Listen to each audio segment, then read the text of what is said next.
राधे राधे। जिंदगी का सफर चैनल में आपका स्वागत है।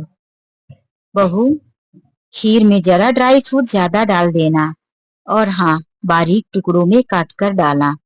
आज माँ जी किचन और किचन से बाहर झांक झांक कर अफरा तफरी मचाए थी। माँ जी ना तो किचन में ठहर रही थी और ना ही बाहर। किसी भी गाड़ी की आवाज आती तो जल्दी से माँ जी बाहर झांकने चली जाती और फिर किचन में आते ही बार बार अपनी बहू कल्पना को आवाज देती। कल्पना बहू, किसी चीज में कमी नहीं होनी चाहिए। वैसे तो खाना तुम अच्छा बनाती हो, लेकिन जब कभी मेहमान आ जाते हैं तो उनके लिए कुछ न कुछ तुम कमी रख ही देती हो। माँ जी, चिंता मत कीजिए, आज कोई कमी नहीं है। मैंने सब कुछ बड़े ध्यान से बनाया है। सामानों की तरफ बड़ी ध्यान से देखते हुए माँ जी कहती हैं, अरे ये क्या, अभी तक तुमने सिर्फ छोले और खीर बनाया। अरे पूरियों का आटा किधर है? तुमने आटा भी गूंथ के नहीं रखा। जल्दी कर, आटा अगर तुरंत गूंथ के पूरियां बनाएगी तो उतनी नरम नहीं होंगी। माँ जी, अभी काफी समय है, अभी से आटा गूंथ के रख दूंगी तो गीला हो जाएगा। मैं आटा गूंथ के उनके आने से पहले ही गरम गरम पूरियां निकाल दूंगी। झुझलाती हुई माँ जी कमरे से बाहर निकल जाती हैं। सोफे में बैठकर अपनी साड़ी के आंचल से पसीना पोंछते हुए हवा लेती हैं। इधर कल्पना सुबह से किचन में लगी थी। सूती कॉटन का सलवार सूट पहनी थी, कॉटन का दुपट्टा लगाई थी। कल्पना उसी दुपट्टे से अपने माथे को पसीना बार बार पोंछती और किचन के काम को बड़ी ध्यान से करती थी। उसे पता था कि किसी भी काम में यदि कोई गड़बड़ी हो गई तो माँ जी मुझे छोड़ेगी नहीं। कल्पना किचन के काम को बड़ी ध्यान से कर रही थी। अब वह गरम गरम पूरियां निकालने लगी थी। सोफे पर बैठी हुई सास दरवाजे की तरफ नजर लगाए थी। तभी दरवाजे की डोरबेल बजती है। बड़ी बेसब्री से उठकर माँ जी जाकर दरवाजा खोलती हैं। सामने मेहमानों को देखकर प्यारी सी मुस्कुराहट चेहरे पर लाकर उन्हें आइए आइए कहकर अंदर लेकर आती हैं। वह मेहमान थे माँ जी के छोटे बेटे अनुराग को देखने के लिए। वह लड़की वाले थे। आज कल्पना के देवर को देखने आए थे, लेकिन कल्पना का देवर घर पर नहीं था। वह तो विदेश में अपनी नौकरी पर था। वैसे यह बात लड़की के घर वालों को भी बहुत अच्छी तरह से पता थी, लेकिन वह लड़के के परिवार और उसके घर को देखना और मिलना चाहते थे। इसीलिए वह कल्पना के घर आए थे। अब कल्पना मेहमानों को देख जल्दी जल्दी से पानी लेकर आती है और फिर उनके लिए नाश्ता लाकर रखती है। मेहमानों की नजर घर के कोने कोने पर घूम रही थी। तभी कल्पना को देखकर उन्हें ऐसा लगा कि शायद घर में कोई नौकरानी है। माँ जी से बातें करते करते आपस में फुसफुसा बैठते हैं, यह औरत, यह कौन हो सकती है? लेकिन यह बात माँ जी सुन लेती हैं और कहती हैं, अरे यह हमारी बड़ी बहू है। यह सुन लड़की की माँ और लड़की और उसके पिता एक दूसरे की तरफ देखने लगते हैं। बहू, तीनों एक दूसरे की तरफ देखकर ऐसे शब्द कहते हैं। फिर लड़की के पिताजी कहते हैं, अरे वो क्या हुआ कि आपकी बहू इतनी सिंपल तरीके से है कि हमें लगा कि घर में कोई काम इतना ही उनके मुंह से निकला था कि माँ जी ने बात संभाल लिया।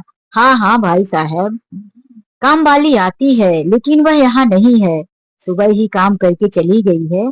और ये हमारी बड़ी बहू है, बड़ी ही संस्कारी और सीधी सादी है बेचारी, पूरा दिन घर का काम करती रहती है। हम लोग इसे कितना मना करते हैं कि जब घर में काम वाली है तो तुम काम में क्यों लगी रहती हो, लेकिन यह हमारी बहू है कि इसे काम वाली के हाथ का खाना पसंद ही नहीं। यह खुद ही किचन में पूरा दिन काम करती है और अपनी पसंद से, अपनी साफ सफाई से किचन का काम करती है। अब कल्पना जबरदस्ती की मुस्कान उन लोगों के सामने मुस्कुराती है। वह लोग भी कल्पना को देखकर कहते हैं, लेकिन लेकिन मेरी बेटी सिखा दो, घर के कामों में कोई दिलचस्पी नहीं लेती। तो माँ जी कहती है, आप लोग चिंता मत कीजिए, आपकी बेटी को कोई घर के काम नहीं करने पड़ेंगे और आपकी बेटी को हम अपनी बेटी बनाकर रखेंगे। वह तो हमारे बेटे के साथ विदेश में जाकर ऐश करेगी, आराम से रहेगी। उसे कौन सा घर गृहस्थी के काम करने हैं। माँ जी की इतनी बड़ी बड़ी बातें सुनकर लड़की के माता पिता तो थोड़ा मुस्कुरा देते हैं, लेकिन उनकी नजरें बार बार घर की बहू कल्पना पर ही टिकी थी। सब कुछ औपचारिकता भरी बातें, खाना नाश्ता होने के बाद आधे घंटे तक वह लोग बैठते हैं और माँ जी बार बार उनसे स्पष्ट करवाना चाहती थी कि मेरा घर और परिवार पसंद आया कि नहीं। लेकिन लड़की के माता पिता बात को गोल गोल घुमाकर वहीं छोड़ देते थे। फिर उन लोगों ने हाथ जोड़कर कहा, अच्छा तो अब हम चलते हैं, जैसा भी होगा हम बाद में बता देंगे। यह कहकर लड़की के घर वाले चले गए। उनको गए हुए 3 घंटे गुजर चुका था। माँ जी के दिल में काफी बेचैनी हो रही थी। अभी तक लड़की के घर वालों से फोन नहीं आया। वह घूम फिरकर फोन के पास ही आ जाती। उन्हें फोन का इंतजार करते करते अब रहा नहीं जा रहा था। इसीलिए वह प्रभाकर जी को फोन लगा देती हैं। प्रभाकर जी ही थे जो माँ जी के पास रिश्ता लेकर आए थे। जैसे ही फोन उठता है, माँ जी बड़ी बेसब्री से बोल उठती, हेलो प्रभाकर भाई, आपने जो रिश्ता भेजा था लड़की वाले आके गए, बोले थे कि हम घर जाकर फोन करेंगे, लेकिन उन लोगों का अभी तक कोई फोन नहीं आया। आपसे बात हुई है क्या? प्रभाकर जी ने कहा, हाँ माँ जी बात तो हुई है, लेकिन लेकिन क्या? प्रभाकर भाई बोलिए ना, क्या कह रहे थे? दरअसल बात यह है कि उन लोगों ने ऐसा कहा कि जिस घर में बड़ी बहू को नौकरानी की तरह रखा जाता है, उस घर में हम अपनी बेटी नहीं देंगे। बड़ी बहू की हालात देखकर वह यह सुनकर तो माँ जी का मानो पैरों तले से जमीन सरक गया। प्रभाकर जी ऐसी कोई बात नहीं है, हम अपनी बड़ी बहू को बेटी की तरह रखते हैं। आपको पता है कि बड़ी बहू पढ़ी लिखी नहीं है, सीधी सादी घर की लड़की है। घर गृहस्थी के काम करना उसे पसंद है, इसीलिए वह बहुत सरल तरीके से रहती है। तो मैं क्या कर सकता हूँ माँ जी? प्रभाकर जी ने बस हाथ ढीले करते हुए कह दिया, अब इसमें मेरी जिम्मेदारी नहीं है। वह लड़की के माता पिता हैं।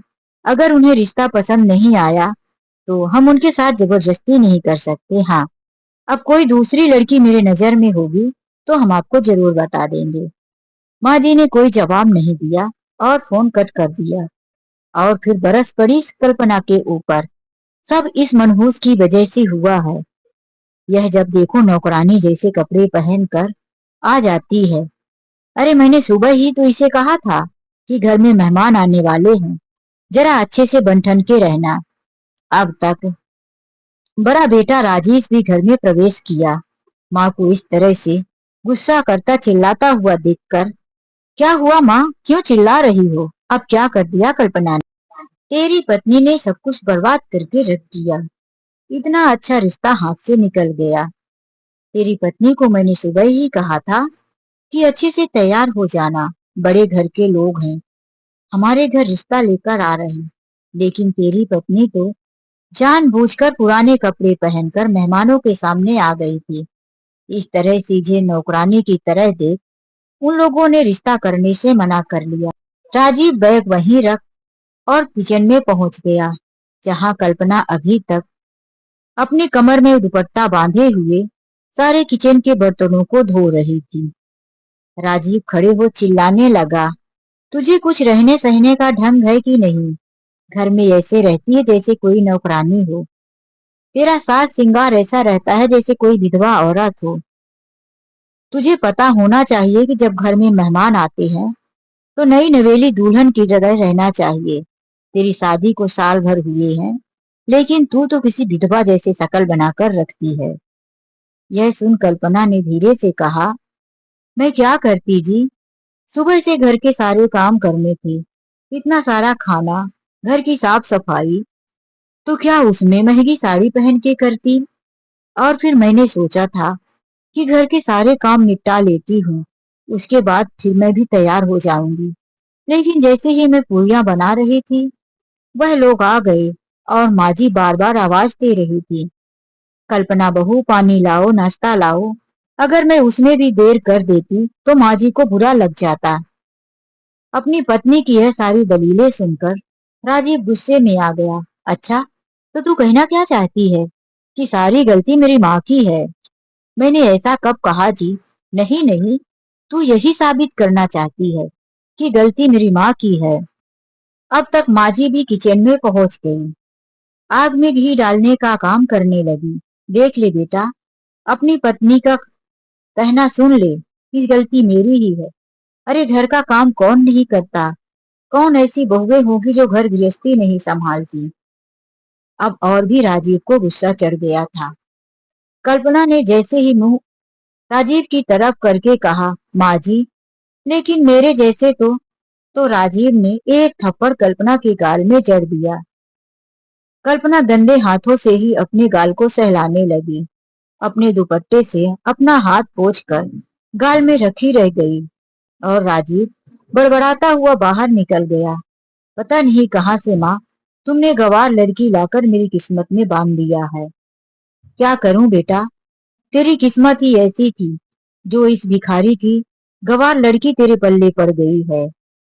कल्पना रोते हुए आंसू पोंछते हुए किचन के सारे काम करती है। कल्पना ने अभी तक सुबह से कुछ खाया भी नहीं था। माँ जी और राजीव तो मेहमानों के साथ पेट भरकर खाना भी खा लिए थे। कल्पना रात भर उदास मन से रोती सुसकती रह गई। राजीव को कोई फर्क नहीं पड़ा। दूसरे दिन सुबह सुबह कल्पना जब घर के काम निपटा रही थी, तभी माँ जी आकर कहती है, मनहूस सी शकल बनाकर धीरे धीरे काम मत कर। आज शाम तलक मेरी सहेली के यहाँ जाना है। मेरी सहेली की बहू की गोद भराई की रस्म है। अच्छे से तैयार होकर जाना। मनहूस सी शकल लेकर हमारे साथ मत आना। कल्पना जल्दी जल्दी घर के काम निपटाने लगी और फिर तैयार होने लगी। कल्पना ने एक सलवार सूट पहन लिया। राजीव जब कल्पना के कमरे में गया, कल्पना ने सोचा कि राजीव मुझे देखकर कुछ कहेगा, लेकिन उसने कुछ उसकी तरफ देखा ही नहीं।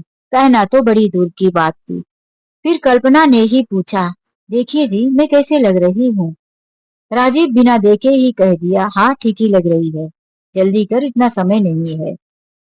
तभी कुछ समय के बाद माजी कमरे में आ जाती है और कल्पना को देख मुंह से निकल जाता है, बाप रे, हे भगवान, यह औरत कभी नहीं सुधरने वाली। पहन लिया वही फिर से पुराना सलवार सूट जो तेरी माँ ने दिया था। तुझे बहुत पसंद आ रहा है। तू वह साड़ी पहन जो मैंने तुझे मुंह दिखाई पर दिया था। यह कहकर माजी कमरे से बाहर निकल गई। कल्पना अपनी मुंह दिखाई वाली साड़ी पहन ली। पिंक कलर की साड़ी थी, कल्पना के ऊपर सूट कर रही थी। अब राजीव कमरे में आया तो कल्पना ने फिर से पूछा, अच्छा देखिए, ठीक है यह साड़ी। अभी तक जैसे ही वह साड़ी की बात की कि फिर से माजी कमरे में आ गई। ये क्या बहू, तुमने कोई गहने नहीं पहने, सिर्फ साड़ी पहन लेने से ही अच्छी दिख रही है।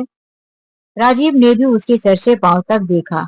माँ जी, इसे सजने संवरने का कोई शौक ही नहीं और ना ही इसे कुछ आता है। इससे आप कोई उम्मीद ही मत रखो। तो कल्पना ने धीरे से कहा, जेवर। जेवर तो माँ जी के। इतना सुनते ही माँ जी ने तुरंत बोल पड़ा, हाँ हाँ, क्या सुनाना चाहती है अपने पति को कि मैंने तेरे जेवर छुड़ा कर रख लिए हैं। तेरे जेवर तेरे ही रहेंगे, मैंने तो सिर्फ उन्हें संभाल कर रखा है। तो राजीव ने बोला, माँ जी ने जेवर संभाल कर रखा है तो तू मांग भी तो सकती थी ना। नहीं, तू माँ जी से जेवर मांगेगी तो तेरा पानी उतर जाएगा, तेरा गुरूर कम हो जाएगा। तू तो कहीं के महारानी है, तू क्यों मांग कर पहनेगी। राजीव की इतनी सारी व्यंग भरी बातें सुनकर कल्पना का दिल बैठा जा रहा था। वह सारे कपड़े उसे कफन लग रहे थे। किसी तरह से वह सास के दिए हुए गहने भी पहन लेती है। जरा सी खुशी उसके मन में नहीं थी। सास और पति को दिखाने के लिए वह नकली हंसी भी चेहरे पर रख लेती है। उसकी ये मुस्कान साफ नजर आ रही थी कि दिल में उसके कितने बोझ है। फिर वह अपनी सास की सहेली के घर पति और सास के साथ पहुंच जाती है। जैसे ही गाड़ी से उतर वह लोग सहेली के घर जाते हैं, जिनका नाम रहता है सविता आंटी। सविता आंटी के घर जाते ही प्रकाश आगे आ अपनी पत्नी कल्पना का हाथ पकड़ लेता है। कल्पना अपने पति की तरफ देखकर हैरान रह जाती है और वहीं माँ जी बड़े प्यार से मुस्कुराते हुए अपने बहू और बेटे के साथ अपनी सहेली के घर आ जाती हैं। यह देखकर सविता आंटी उनके स्वागत के लिए उन्हें आइए आइए कहकर बैठाने लगती हैं। जैसे ही दोनों सोफे पर बैठ जाते हैं तो माँ जी भी कहती हैं, आराम से बैठो, मैं दूसरी कुर्सी में बैठ जाती हूँ। दिखाने के लिए माँ जी दूसरी कुर्सी में बैठ अपनी बहू की तरफ इशारा करते करते उसकी तारीफ करने लगती हैं। लेकिन यह बातें तो कल्पना को बहुत अच्छी तरह से पता थी कि यहाँ इन लोगों का जो रूप है बिल्कुल बदला हुआ है। तभी माँ जी की एक सहेली शोभा जी उनकी तरफ देखकर मुस्कुराते हुए कहती है, अरे शोभा, तुम तो जहाँ भी जाती हो अपने पूरे परिवार के साथ जाती हो, अपनी बहू और बेटे को लेना नहीं भूलते। आजकल की सास तो अकेले अकेले घूमना पसंद करती हैं और वहीं आजकल के नौजवान बेटे बहू भी अपनी बूढ़ी माँ को अपने साथ कहाँ ले जाना पसंद करते हैं। तो शोभा जी अपनी बड़ाई करते हुए कहती हैं कि मैं अपनी बहू को बहू कहाँ मानती हूँ, वह तो मेरी बेटी है। अरे फूलों जैसे रखती हूँ मैं अपनी बहू कल्पना को, देख लो, उसके चेहरे के चमक दमक और उसके पहनने के रंग ढंग से ही पता चल जाएगा। तो एक और सहेली कहती है, हाँ हाँ, बात तो सही है, तेरी बहू तो लाखों में एक है। यह सुन माँ जी भी कहने लगती हैं, अरे मेरी बहू मेरा बहुत ध्यान रखती है, जिस तरह से मैं उसे अपनी बेटी समझती हूँ वह मुझे भी अपनी माँ की तरह रखती है। मुझे घर की कोई काम नहीं करने देती, घर में मैंने नौकरानी लगा दिया है, फिर भी वह खुद ही सारे काम करती रहती है। नौकरानी के काम तो मेरी बहू को पसंद भी नहीं आते, वह साफ सफाई उससे बता बता कर करवाती रहती है। अपनी बहू की तारीफें कर कर के शोभा जी का मुंह नहीं सूख रहा था। सबकी नजरें बस शोभा जी के परिवार ही पर ही था। उनके बेटे राजीव, उनकी बहू कल्पना, वह बढ़ चढ़कर इतना तारीफ जो कर रही थी, फिर तो अपने छोटे बेटे की तारीफ शुरू कर दी। और वहीं मेरा अनुराग, जो अभी विदेश में है, हर महीने लाखों रुपए भेजता है, पैसे भेजने में कभी पीछे नहीं पड़ता। अरे वह तो यहाँ इतना कमा के भेजता है कि हम चाहे तो अपनी बहू के लिए रोज नए नए गहने पहनाऊं। अब सब लोग उनकी तारीफ सुन सुनकर मुस्कुराए जा रहे थे। खाना और नाश्ता हुआ, कुछ लोग वहां से चले गए। फिर माँ जी अपनी सहेली जिसके घर वह गए थे, सविता आंटी के पास बैठ जाती हैं और कहने लगती हैं, अरे सविता, तुम्हारी बेटी भी कितनी खूबसूरत हो गई। इसकी पर्सनालिटी तो मेरे बेटे अनुराग से मिलती जुलती है। बस मेरे अनुराग को ऐसी ही लंबी हाइट वाली लड़की चाहिए। बस एक बार मेरे अनुराग को अच्छी सी लड़की मिल जाए, फिर तो मैं अपनी दोनों बहुओं को रानी बनाकर रखूंगी। बस यही सुनना था कि सविता आंटी की आंखें फटी रह गई। उन्हें लगा कि सीधे सीधे मेरी सहेली शोभा मुझसे कह नहीं सकती, लेकिन वह मुझे इशारे कर रही है कि मेरी बेटी पूजा उन्हें पसंद है। तो उन्होंने कहा, मुझे भी एक ऐसा ही परिवार चाहिए शोभा, जैसे कि तुम्हारा है। तुम्हारा परिवार कितना खुशहाल है। मैं भी अपनी बेटी के लिए ऐसा ही घर ढूंढना चाहती हूँ। और तुम्हारा अनुराग तो विदेश में रहकर कितनी अच्छी पढ़ाई कर लिया है, अच्छे पैसे कमा रहा है। अब मेरी बेटी की किस्मत में यदि ऐसा लड़का मिल जाए तो फिर कमी ही क्या। यह सुन शोभा जी की आंखें भी चौड़ी हो गई।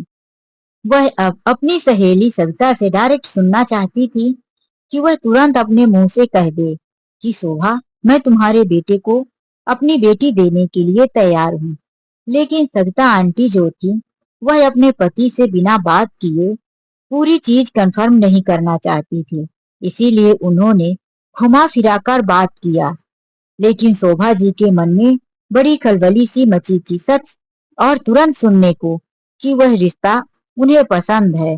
उम्मीद लगाए तो बैठी थी, लेकिन सविता आंटी ने उनकी उम्मीदों को पूरा नहीं किया और शोभा जी को अपनी बहू और बेटे के साथ घर आना पड़ा। अब उनके मन में यह बात हलचल मचा रही थी कि सविता का भी रहन सहन बहुत अच्छा है। संयोग की बात यह थी कि सविता की भी एक ही बेटी थी। घर परिवार संपन्न था। सविता के पति का बिजनेस विदेश में भी था। इसीलिए उनकी नजर अब सविता की बेटी पूजा पर थी। वह आकर अपने बेटे राजीव से चर्चा भी कर ली थी। राजीव ने कहा, माँ जी, तुमने बात तो छेड़ दिया है, लेकिन सीधे सीधे सविता आंटी ने अभी कुछ कहा नहीं है, इसीलिए मौके का इंतजार करो। दोनों माँ बेटे बात कर रहे थे। फिर राजीव कमरे से निकलकर बाहर चला गया। कल्पना अपने कमरे में जाने लगी तो माँ जी ने आवाज दिया, अरे ओ महारानी, कमरे की तरफ कहाँ चली जा रही हो? क्या इन महंगे जेवरों में सच तच कर ही रहोगी? लाओ, जेवर उतार कर मुझे दो। अरे यह सोने के गहने हैं, कभी अपने मायके में देखे भी थे, जो यहाँ पहनकर पूरा दिन रहोगी। यह सुनकर कल्पना की आंखों में फिर से आंसू तैर गए। वह अपने कमरे में जाकर एक एक करके सारे गहने उतार कर लाई और अपनी सास के हाथों में थमा दिया। उसके गले में मंगलसूत्र रह गया था। कल्पना का मन था कि अब वह मंगलसूत्र हमेशा पहनकर रखे। आज राजीव ने जो कहा था कि तू विधवा लगती है, 1 साल पहले तेरी शादी हुई है, इसी बात को सोचकर वह मंगलसूत्र नहीं देना चाहती थी। लेकिन माँ जी की नजर मंगलसूत्र पर पड़ी तो वह चिल्लाकर बोली, ये क्या? यह मंगलसूत्र कौन देगा? तू इसे हमेशा अपने गले में पहने रखेगी, निकाल इसे भी। कल्पना की आंखों में आंसू आ गए। आखिर वह कैसे कहती कि एक तरफ तुम्हारा बेटा मंगलसूत्र ना पहनने से विधवा की पदवी दे रहा है और एक तरफ सास है कि गले से छीनकर ले रही है। वह आंखों में आंसू भरे हुए मंगलसूत्र निकालकर सास को दे देती है और अपने कमरे में जाकर तकिए में मुंह छुपाकर बहुत फूट फूट कर रोती है।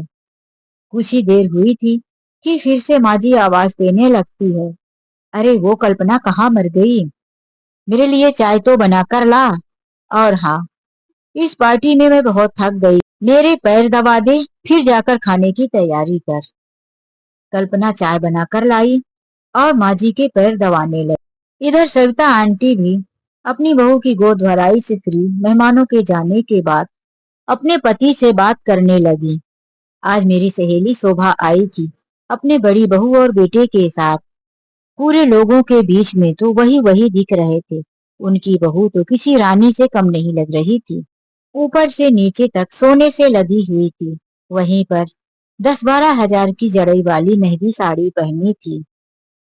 शोभा ने इशारे इशारे में अपने बेटे अनुराग के रिश्ते की बात भी मुझसे कर ली है, लेकिन मैंने उसे साफ साफ नहीं कहा क्योंकि मुझे आपसे बात करनी थी।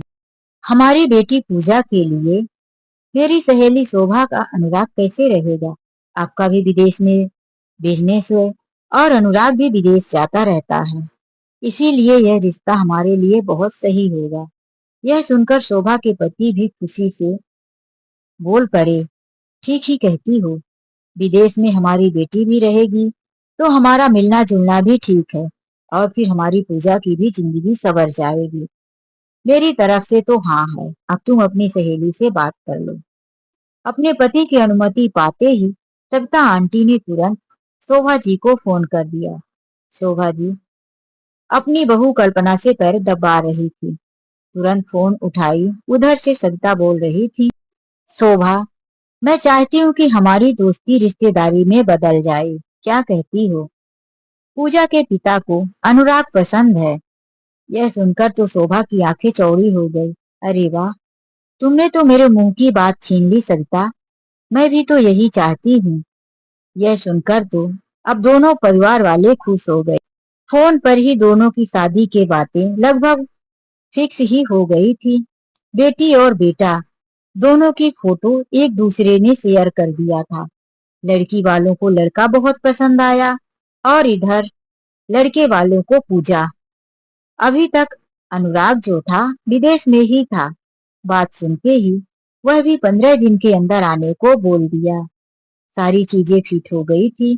15 दिनों के बाद जब अनुराग घर आए, उस दिन भी घर का माहौल बड़े गर्म जोशी में था। बड़े अच्छे से माँ अपने बेटे का इंतजार कर रही थी। अनुराग आते ही अपनी भाभी के पैर छुआ, माँ जी के पैर छुआ, बड़े भाई के। फिर यही कल्पना को देख माँ जी कहती हैं, अब खड़ी ही रहेगी, मेरे बेटे का मुंह देखती रहेगी कि उसके लिए चाय पानी भी लाएगी। जा जल्दी किचन में। अनुराग माँ की तरफ देखकर कहता है, माँ, भाभी को क्यों डांट रही हो? आखिर भाभी ने ऐसा कौन सा गलत काम कर दिया? 2 मिनट मेरे पास खड़ी ही तो थी। अरे बेटा, तू नहीं जानता, बहुओं को सिर में चढ़ा के नहीं रखना चाहिए। यहाँ उसका खड़े होकर बातें सुनने का क्या मतलब? अनुराग अपने कमरे में चला गया। पीछे पीछे माँ भी अनुराग के कमरे में गई। कल्पना चाय नाश्ता लेकर देवर की कमरे की तरफ गई। बाहर ही उसे कुछ आवाज सुनाई दी तो वह वहां ठिठक गई। अनुराग कह रहा था, माँ, तुम इतना बड़ा झूठ कैसे बोल सकती हो? लड़की के घर वालों को सब कुछ सच सच बता दो। वैसे भी मैं वहां एक बहुत बड़े लफड़े में फंस चुका हूँ और मैं अब दोबारा किसी भी लफड़े में नहीं फंसना चाहता। माँ, अब मैं विदेश नहीं जा सकता। यदि वहां गया तो वहां की पुलिस मुझे छोड़ेगी नहीं। मेरा वीजा भी रद्द हो चुका है। तुम्हें पता है कि मैं कई दिनों से आकर अपने दोस्त के साथ उसके घर में इंडिया में ही ठहरा था। तुम्हारा फोन गया तब मैं यहाँ आ गया, वरना यहाँ से भी मुझे ढूंढ निकालते। यह सुनकर तो मानो कल्पना के पैरों तले जमीन सरक गई। उसके हाथ पैर कांपने लगे। फिर माँ जी ने कहा, तुम कुछ नहीं बताओगे? तुमको पता है कितना अच्छा रिश्ता है और लड़की के पिता का बिजनेस विदेश में भी है। एक बार शादी हो जाए तो सब कुछ लड़की के पिता खुद ही ठीक कर देंगे। तुम्हें फिर से विदेश जाने का मौका मिल जाएगा। चुपचाप एक बार शादी तो हो जाने दो, फिर जो होगा वो हम सब देख लेंगे। अब माँ के सामने अनुराग चुप था, लेकिन फिर कल्पना ने दरवाजा ठोका और माँ जी खोली तो कल्पना अंदर गई। ऐसे बिहेव की जैसे उसने कुछ सुना ही नहीं। नाश्ता रख बाहर आ गई और किचन में खड़ी हो सोचने लगी, आखिर इतना बड़ा झूठ माँ जी क्यों दूसरे की लड़की की जिंदगी बर्बाद कर रही हो? वह तो चाहती थी कि अभी चिल्ला चिल्ला कर सब कुछ कह दे, लेकिन उसकी हिम्मत नहीं हो रही थी। अब लड़की के घर वालों को जब पता चला कि अनुराग आ गया है तो एक दिन फिक्स कर लिया गया कि वह अनुराग से मिलने आएंगे। आज लड़की वाले आ रहे थे और कल्पना के लिए वही संघर्ष भरा दिन। सुबह से लेकर किचन के कामों में जुट गई थी, लेकिन इस बार साफ चेतावनी दे दी गई थी उसे कि जल्दी जल्दी काम निपटा और फिर अच्छे से तैयार होकर मेहमानों के सामने आना। यहाँ तक कि माँ जी ने उसे सुबह ही एक सितारों वाली साड़ी दे दिया था। ले, यह साड़ी पहन ले, जेवर पहन ले, उसके बाद घर के काम जल्दी जल्दी खत्म कर। कल्पना सितारों वाली साड़ी, भारी जेवर पहनकर खुद को एक जेल में बंधी हुई कैदी समझ रही थी। उसका शरीर कह रहा था कि यह सोने के जेवर नहीं, लोहे की जंजीरें हैं जिसे सजा के लिए उसे पहनाई गई है। उसका दिल बार बार कह रहा था कि सच्चाई वह क्यों ना बता दे, लेकिन फिर डर जाती थी। वह उसी मुसीबतों के साथ घर के काम निपटाती रही। अभी काम खत्म हुआ नहीं था कि राजीव किचन में आ गया और कहने लगा, इस बार जरा ध्यान से, कोई भी गड़बड़ी मत कर देना। माँ जी भी कम नहीं थी, वह भी चेतावनी देने पहुंच गई।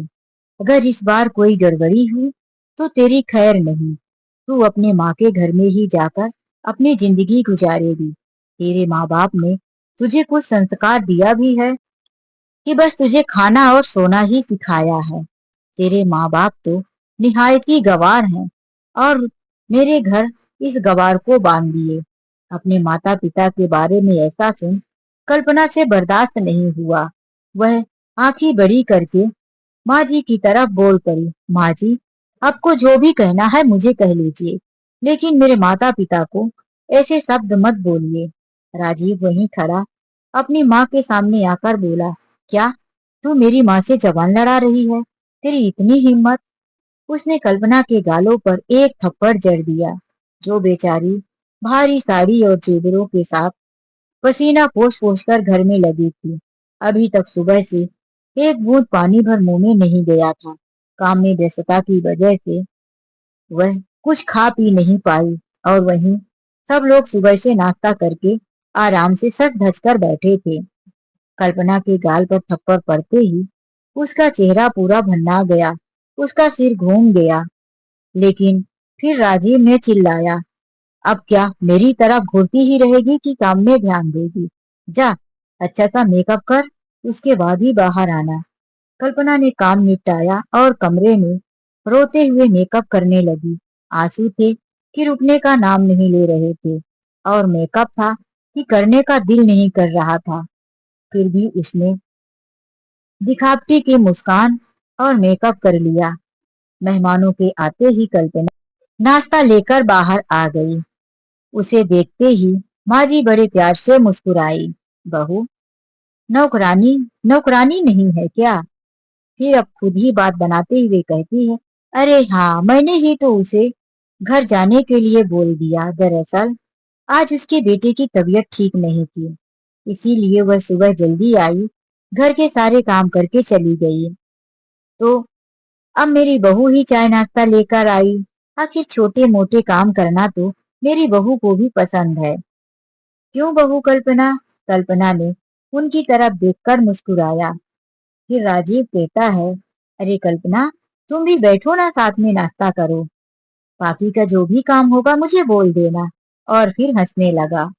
यह देखकर पूजा की माँ भी हंसने लगी। अरे वाह, आपका परिवार तो किसी स्वर्ग से कम नहीं है, जहाँ आप और आपका बेटा घर की बहू की मदद करने के लिए हमेशा तैयार हैं। बस मुझे ऐसा ही परिवार चाहिए, जो हर पल मेरी बेटी का ध्यान रखे। यह सुन कल्पना तो समझ ही रही थी कि इस घर में बहुओं का कितना ध्यान रखा जा रहा है। आपकी बेटी के आने के बाद ही पता चलेगा। सब लोगों ने नाश्ता किया। कल्पना के दिल में बार बार आ रहा था कि मैं किस तरह से कैसे एक और बेटी की जिंदगी इस घर में बर्बाद होने से बचा लूं। तभी उसके दिमाग में एक आइडिया आया। टेबल पर सब लोगों ने नाश्ता करके जो प्लेट रख दिया था, उन्हीं को उठाते हुए उसने पूजा के पिताजी की गाड़ी की चाबी उठा ली और लेकर किचन में चली गई। अनुराग के साथ बातें हुई। अनुराग ने भी लड़की को पसंद किया और लड़की ने भी अनुराग को खूब पसंद कर लिया। अब सारी बातें फिट हो गई। लड़की वाले जाने लगे तो माँ जी ने कहा, अरे अभी अभी जाए और इतना जल्दी, आज रुक जाइए। लेकिन पूजा की माँ सरिता आंटी ने कहा, नहीं शोभा बहन, अब तो हमारा रिश्ता दोस्ती से रिश्तेदारी में बदल चुका है। हम लोग हमेशा मिलते जुलते और बात करते रहेंगे। पहले भी हम दोनों सहेलियां थी तो अपनापन कम नहीं था, लेकिन अब तो रिश्तेदार बन रहे हैं। अब तो घर की बात हो गई है, फिर कभी आ जाएंगे। यह कहकर वह चल पड़े। उनकी गाड़ी घर से थोड़ी दूर पर बाउंड्री के बाहर पार्क थी। पूजा के पिताजी अपनी जेब में हाथ डाले तो चाबी नहीं थी। फिर जल्दी से दूसरी जेब में डाले, कोट के जेब में चेक किए, लेकिन कहीं भी चाबी नहीं मिली। तो घबरा कर बोले, अरे लगता है चाबी हम वहीं भूल कर आ गए। सविता जी ने कहा, चलो चाबी लेकर आते हैं। इधर जैसे ही मेहमान निकले थे तो कल्पना आकर अपनी सास से नजरों में नजरें डालकर कहती है, माँ जी, आप यह गलत कर रही हैं। आज अपनी बहू की यह ऊंची आवाज सुन माँ जी तो चौंक जाती हैं। क्या क्या बोल रही है तू? मैं क्या गलत कर रही हूँ? माँ जी, आपने झूठ क्यों बोला कि आपके बेटे की नौकरी विदेश में है, जबकि आपका बेटा किसी गलत काम में फंस चुका है? माँ जी, आपने मुझे दिखावटी के लिए यह गहने दिए हैं। आप मुझे उस दिन पार्टी में भी दिखावे के लिए यह गहने दिए थे, जबकि आप मेरे गले से मंगलसूत्र भी छीन लेती हैं। आपका बेटा मुझे कहता है कि विधवा की तरह रहती है। जब आप मुझे कुछ पहनने ही नहीं देती तो मैं विधवा ही दिखूंगी ना। आप मुझे मेरे मायके माता पिता से मिलने नहीं जाने देती। मैं अपनी माँ से फोन पर बात करती हूँ तो आप वहीं मेरे पास खड़ी हो जाती हैं कि मैं घर की कोई बात ना बता दूं। मेरे साथ इस घर में इतना अत्याचार हो रहा है। आपका बेटा बात बात पर मुझे हाथ उठाता है और आप अपनी सहेलियों के सामने, बाहर वाले लोगों के सामने मुझे कहती हैं कि मैं बहू नहीं बेटी समझती हूँ, महारानी बनाकर रखती हूँ, घर में नौकरानी रखी हूँ। माँ जी, आप इतना झूठ कैसे बोल लेती हैं? बस माँ जी, अब मैं इतना सब कुछ सहन नहीं करूंगी। मैं अभी के अभी सारी बात लड़की वालों को बता दूंगी। अब मैं एक और लड़की की जिंदगी बर्बाद नहीं होने दूंगी। बहुत हो गया है। आपने मेरे साथ जो किया है मैं किसी और के साथ नहीं होने दूंगी। राजीव यह सुनकर तो चौंक ही गया। उसने बिना बोले ही कल्पना के गाल पर 2-3 थप्पड़ मार दिया और उसका हाथ पकड़कर वहीं सोफे पर बैठा दिया। खबरदार, अगर तेरी जुबान चली तो कभी बोलने के लायक नहीं रहेगी। कल्पना फिर उठ खड़ी हुई और बोली, मार लो जितना मारना है, चाहे मेरा जान ही क्यों न ले लो, लेकिन मैं सब कुछ सच सच बताकर रहूंगी। वहीं माजी तो अपने बेटे की तरफ देख और फिर कल्पना की तरफ देख गुस्से से थरथराती जा रही थी। क्रोध से आंखें लाल हो गई थी, जैसे कि वह कल्पना को आज खा ही जाएगी। फिर तभी राजीव ने फिर से कल्पना के गाल में जोरदार थप्पड़ मारने के लिए हाथ उठाया कि किसी ने पीछे से राजीव का हाथ थाम लिया। जब राजीव पीछे मुड़कर देखा तो पूजा के पिताजी उसका हाथ बड़ी सख्ती से पकड़ रखे थे और फिर उसका हाथ झटकते हुए बोले, खबरदार, अगर तुमने कल्पना बेटी पर हाथ उठाया तो तुम लोगों की सारी असलियत सामने आ चुकी है। तुम लोग कितने दिखावे की बात करते हो, कितना झूठ बोलते हो, अपनी बहू को बेटी बनाने का दावा करते हो और तुम लोग घर के अंदर इस बच्ची के साथ इतना अत्याचार करते हो। अब वह कल्पना के सामने आ गए और कहने लगे, बेटी, आज तुमने जो हिम्मत दिखाई है वह हिम्मत हर बेटी यदि दिखाए तो उसे इतना अत्याचार सहन ना करना पड़े। तुम्हें इतनी हिम्मत तो पहले ही जुटा लेनी चाहिए थी। तभी वहीं पर सविता जी कल्पना के पास आ गई। उसके गाल लाल हो चुके थे। राजीव ने एक साथ 3 थप्पड़ उसके गाल में जो मारे थे, वह सहलाते हुए कहती है, फूल जैसी बच्ची का क्या हाल बना दिया है इन जल्लादों ने। शोभा, तुम्हें अपनी सहेली कहते हुए भी मुझे शर्म आती है। थू है ऐसी दोस्ती पर। फिर सविता के पति जी ने तुरंत अपना मोबाइल निकाला और कहा, बेटी, तू बता, तू इन जालिमों के साथ रहना चाहती है या आजाद होना चाहती है। तो कल्पना ने कहा, अंकल जी, मैं इन जालिमों के साथ 1 मिनट नहीं रहना चाहती। आप मुझे इस जेल से आजाद करवा दीजिए। तुरंत उन्होंने पुलिस को फोन लगाया। एक महिला और 2 जेंट्स पुलिस वहां पर पहुंच गए। कल्पना ने सारी बात बताई। महिला पुलिस ने कल्पना के शरीर के सारे निशान देखे और उसकी फोटो ले लिए। सबूत के तौर पर सब कुछ साफ साफ सामने था, क्योंकि सविता आंटी, उनके पति और बेटी पूजा तीनों ने कोर्ट में गवाही देने के लिए तैयार थे। अब राजीव और उसकी माँ जी को पुलिस अपने साथ ले गई।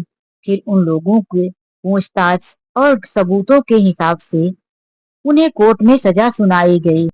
कल्पना अब उनके चंगुल से आजाद थी। कुछ दिनों तक सविता आंटी और उनका परिवार कल्पना की मदद करते रहे। फिर कल्पना कुछ समय के लिए अपने मायके चली गई और वह अपनी अधूरी पढ़ाई भी पूरी करने लगी। कल्पना ने बीएड किया। उसके बाद वह एक सरकारी टीचर के रूप में नौकरी भी पा ली। अब कल्पना अपनी जिंदगी को अपने हिसाब से जी रही थी। कल्पना को इस बात की खुशी थी कि उसने अपने साथ साथ एक और लड़की की जिंदगी भी बचा ली थी। कहानी को सुनने के लिए आप लोगों का दिल से धन्यवाद। कहानी अच्छी लगी हो तो लाइक और सब्सक्राइब करना मत भूलिए।